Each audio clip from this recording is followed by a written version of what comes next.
Welcome back. Canadian author Robert Munsch is best known for the children's books The Paper Bag Princess and Love You Forever.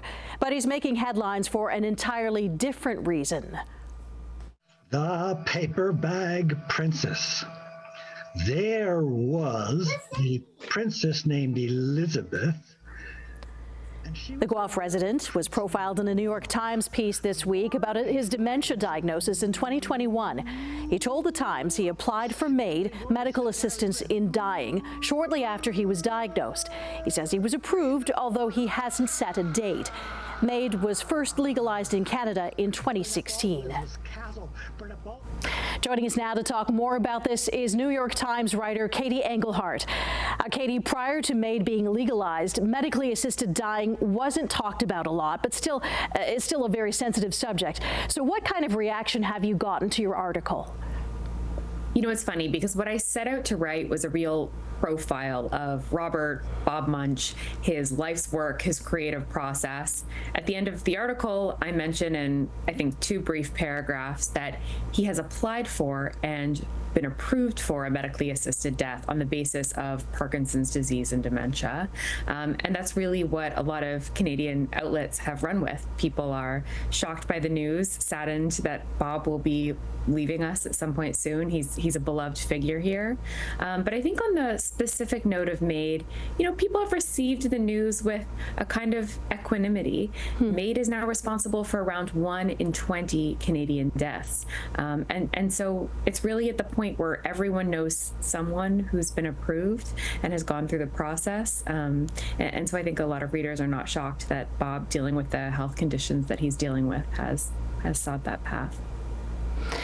Now, in your article, you write that dementia is robbing Munsch of his storytelling abilities. Was that a big factor in his decision to apply for MAID? From what I understand, Bob decided quite early on, after being diagnosed with dementia, that this was a path he wanted to pursue. Now, that was years ago, and obviously he's still here with us. He's coming out with a new book this fall. So it's not something he meant to be an immediate path for him. But what he communicated to me was that he wanted the approval there for when he needs it, and that if he gets to the point where he's really having trouble communicating, where his speech really gives way and he's not able to communicate his thoughts and needs to those around him, it's something that he'll consider. Of course, you met Robert Munsch at his home in Guelph this past summer. What surprised you the most about him?